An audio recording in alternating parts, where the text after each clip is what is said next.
Oh my gosh. Hey, what's up? Hello. It's Katie Colson here. Welcome to, or welcome back to my channel. You may have noticed I was a little MIA and probably will continue to be because I'm working on this video. Let's not talk about it. We're not going to talk about it. We're not going to talk about it. I'm going to get a psychiatrist and a therapist, a slew of them, because I said we weren't going to talk about it. Okay, hi. Hello. What are we doing here today? We are going to be doing a January wrap-up. Now, when you see how many books are in this wrap-up, you might be a little confused. You might be like, why'd you even make one? In which I'm also thinking the same thing. But one of my goals for 2024 was that I want to make a wrap-up every single month because I was atrocious at that last year. I did one wrap-up, and it was in January. That's pretty bad because I tend to read a lot of books that I don't vlog, and y'all have no idea, like my thoughts, my opinions, anything.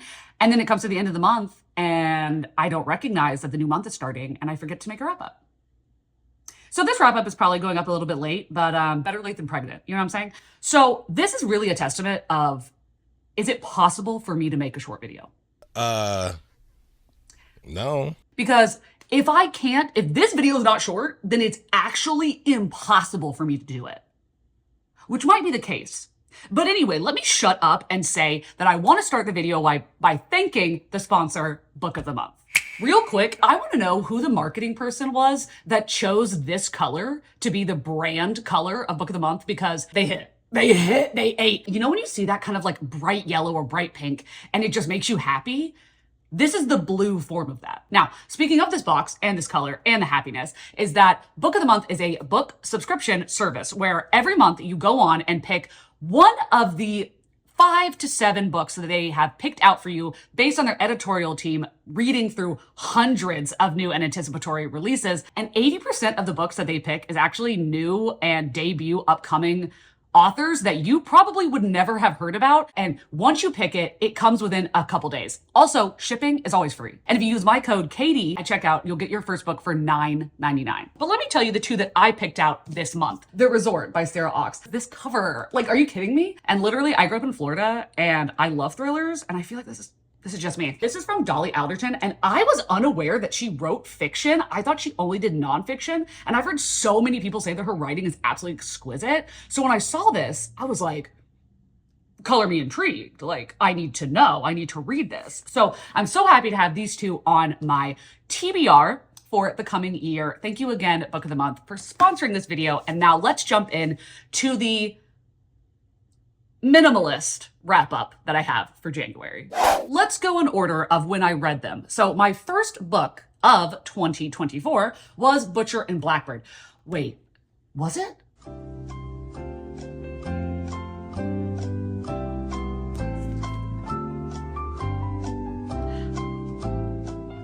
No, I think I finished this one first. Psych. Hi, hello, let's go in order of when I read them. My first book is Heartstopper Volume 5. I read this at a coffee shop while I was getting an exorbitantly priced brake pad change, something like that, done in my car. And this was so freaking cute. I was just in the sunshine at this window surrounded by flowers, drinking my little latte and reading this book. And it was so cute. It was so cute. I love Heartstopper. I could not tell you how happy and relieved that I am that this is not the last book. It was always intended to be 5. And she said, listen, I can't do it. I can't let go of them yet. And I don't want to pack everything into this. There's more I want to say. There's going to be a volume 6. When I tell you, I will cry. Like, just thinking that this is the last one. It's not. It's not the last one. Now, if you've read the novella of Nick and Charlie, it's actually set place after this series. So you already know where it's going to end up, but that doesn't matter. That doesn't matter. It's so freaking cute. It's so cute. I'm sure you all know what this is about, so I'll be very brief. It's about 2 boys, and they're gay, and they're in love. Yep. And it's just like a coming of age. It's just a boy on the rugby team being like, oh my God, I'm totally straight. And then being like, am I? What am I? I don't know. And also the representation in this series is, I want to say, the best I've ever seen. Like, I truly want to say that no one else does it as good as Alice Oseman. Actually, I can say that with my whole chest. She does. There is representation in this that is so subtle, even. Not only like the main characters or main side characters that have representation that is very well explored, but there's so many just characters in the background. Like there's a character in this book that I think she says one thing, but she's wearing a hijab. Sorry if I mispronounce that. And I'm like, that is so important that that's just there. It's not focused on, it's not highlighted. It's not, oh, let's like make this a cultural learning experience. No, this is a woman that exists in the world, or a girl, I guess, because they're teenagers. But I just thought that was so good. And then there's also a point where you see Tara. Tara in this book is Black, and they're shown all of them on this trip, just kind of B-roll, just like a cute little moment of them sleeping. And it shows Tara and Darcy sleeping, and Tara has a bonnet on. Again, not talked about. It's just like in the background. And the picture is like so tiny. And you're just like, oh my God, look at that. So I noticed it and I thought it was really beautiful. So I can only imagine people that like that representation represents them, like how happy they would feel. And it's just subtle. And it's just there. And I don't know how else to describe it. Representation matters. You know what I'm saying? Representation matters. That's what I'm gonna say. Okay, I said this was gonna be a short video, and I've been talking for so long about literally a graphic novel. Hi, the next one, Butcher and Blackbird by Brynne Weaver. So I started this before Heartstopper, but ended up finishing it after. Now, this is so funny because I did a reading vlog for this. I'll have it linked. And in that reading vlog at the end, I was like, oh, I'm gonna give it a 3.5. What was I thinking? I kept looking back and I was like, this is a 4-star. Like, look at the tabs. This is a 4-star. Like, how dare I disgrace Brynne Weaver's name? Now, again, is it the best written thing I've ever read? Oh, absolutely not. Absolutely not. We're not here for the writing, okay? But that being said, the writing is way better than like the cringy romances, especially dark romance, that I have either read, heard people talk about, seen quotes on. You know what I'm saying? Like, you know what I'm saying. And I will also say that, speaking to that, if there is something that's like cringy, when I was physically reading this, the man in this book gave me a little bit of like cringe with the way he would speak, but the audiobook is an Irish, the character is Irish, but it's an Irish accent. It's sexy. It's sexy. If you love an accent. Yeah, it's hot. It is hot. We're finally getting hot. Sloane's voice is melancholy and quiet when she asks, What are you doing? what I should have done the other day. I'm cooking with you, I say. We're going to make it together. Put the phone on speaker and start grating the parmesan. The audiobook for this is good. I like almost read it again with the audiobook because I physically read this. Do you know what? I'm gonna flex on myself real quick. Everything that I read this month or in January, I read physically. Who is she? I don't know. I do love an audiobook, but I went back and reread like half of this on audio and was like, this is even better. I definitely tell you it's a better audiobook than a physical book, even though I was blowing through this physically. This is about 2 serial killers who accidentally stumble upon each other and are like, oh my God, you're so-and-so. I love your work. Like, it's literally like the, oh my God, Danny DeVito, I love your work. But like in an actually nice way. And the girl is very like wary, like, oh, this guy's like serial killer. Like, why are you wanting to talk to me? And the guy is down bad. He is down bad. He's like, you're the orb weaver. I'm obsessed with you. I love your work. Oh my God. And he doesn't want her to run away because obviously 2 serial killers meet. They don't want to be in the same place because they're like, when are you going to turn on me? So he decides, you know what we should do? You know, so-and-so, I don't remember what the guy's name was, but it's basically this big bad that they both want to kill. I should have told you that they're serial killers, but they kill bad people. Like Dexter. Like they don't just like go around just killing people. I'm sorry. Should have said that from the jump. But there's one sicko, real big bad, that they both want to kill so desperately, but no one can find him. And he says, how about we have a little competition? And whoever can find him first gets to kill him. So every year, they have a competition where it's like a raffle. They pick who they're going to murder and they have to figure out where they are, who they are, and kill them. And it's a romance and they fall in love. And it's so fun and it's so funny. And I loved the side characters in this. And I am so excited to read the rest of the series because her best friend, Lark, sexy, so sexy, so sexy. And Lachlan, his brother, sexy. Sexy. He owns a leather shop. I was like, you can well and truly say less. Hey, gang. Mind if I squeeze in here for a moment? Oh! Look at us. Who'd want to mess with any of us, huh? You can well and truly say less. Okay, let me see. I'm just gonna pick a random thing to show you. Now, be a good girl and find something to grab onto. He says, then passes one long, slow lick over. Oh my God. Oh, great heavens. Why did I go into that so bravely? And then like, I cannot say that.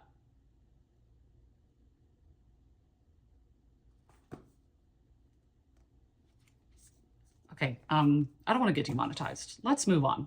And then we have a book that I have very, very confusing and mixed thoughts on. It is Bloom by Delilah S. Dawson. Now, Gabby and I buddy read this, and the way we buddy read it, I so highly suggest. We were on reading sprints together, and we would send on Instagram voice notes. But before the voice note, we would write the page that we were talking about so that when I was reading it, I would know if I hadn't gotten to that page yet to not listen to the voice note until I got to that page. Anyway, I don't know why I'm giving you a tutorial on how to buddy read, but this is a book that has so many tabs. You would think this was 5 stars. And I so conflictingly gave it 3. But I think I'm wrong. That's the thing. I think I'm wrong. Do not take that review with even a grain of salt, because I truly think that if I reread this, I would feel differently, because the things that bothered me or annoyed me about this book were intentional, or at least that's what I'm getting from other people's description, is that I was getting annoyed by things that I was supposed to get annoyed about. And it wasn't the author doing them frivolously. It was with intent. And that's amazing. So I think this is probably 5 stars. I think I was just being very judgmental. I think I was being petty. Okay. But this is it's a sapphic horror. Yep. Let's just say it's horror, and that there are triggers, and that there's kind of gross stuff, or not kind of, there's gross stuff going on, okay? So if you need to look it up, look it up. If you don't like, this is probably, this is an extreme horror, like descriptively, but it is extreme horror in terms of the actions that these people, person, whatever, is committing. Anyway, what we're following is 2 women, one of which is a English professor, English teacher, and boy, does she let you know it. She is obsessed with saying words that you've never heard of and being like, oh my God, I have like an English degree. Like, I don't know if you've heard about me, but I'm intelligent and like honestly better than you. And then this other girl who works at a like tchotchke, like soap, flowers, handmade things at a farmer's market. And she's really beautiful. And the main character, who thought she was straight in the very beginning of the book, like 17 pages in the first 17, sees this woman and immediately falls in love with her. Like immediately U-Haul lesbian, falls in love with her and is like, I don't know what's going on. I'm obsessed with her. And it's like a degradation of like spiraling into being blinded by love. And there's some weird going on in this book. And weird, honestly, is a very light word for what's going on in this book. It's very short, so I don't want to say anything else. But again, I do not know what I would rate this, but I feel like this is a book that I would recommend, even though I had not the correct reading experience when I read it for the first time. But I am going to keep it and read it again in the future, because this could very well be a 5-star book. Obviously, it came to my door and I read it immediately. Killing Stalking, Volume 5. I love these covers. I have them displayed on my shelf. And honestly, if that doesn't tell you that I'm a sicko, then are you paying attention?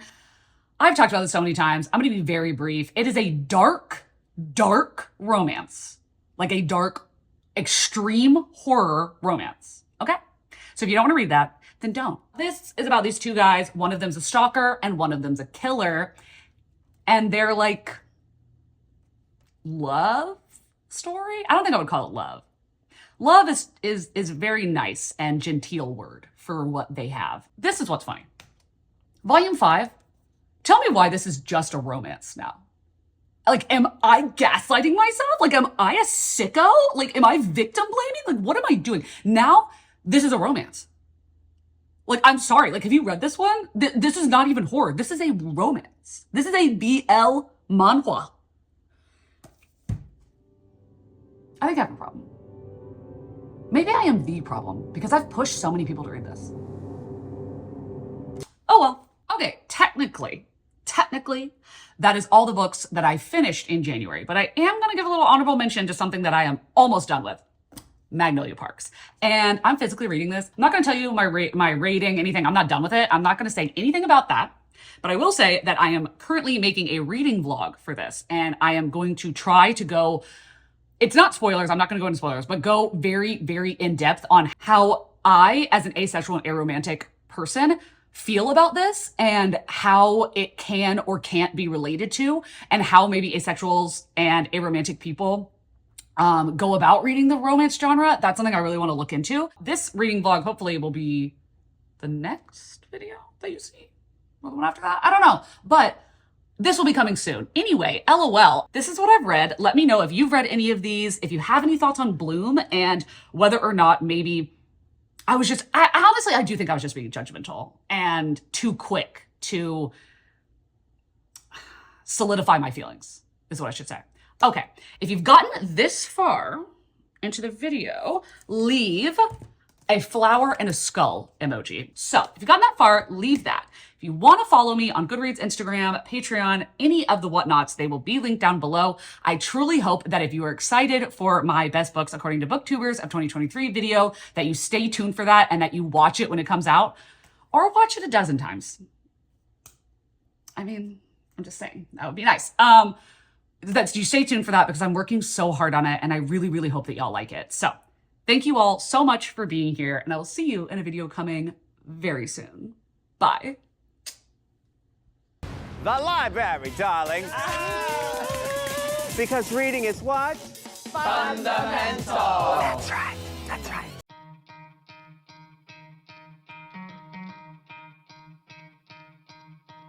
You could try to play it, but you're never gonna beat me. Look the other way, what I'm doing ain't easy. Bloody hands stained from the people who deceive me. Muddy hands break through the chains, go free me. Looking for change, looking for pain. Pulling a mob, pushing a train. I'll never stop, stick to a lane. Pick up the pieces and go rearrange. I'll be the best above.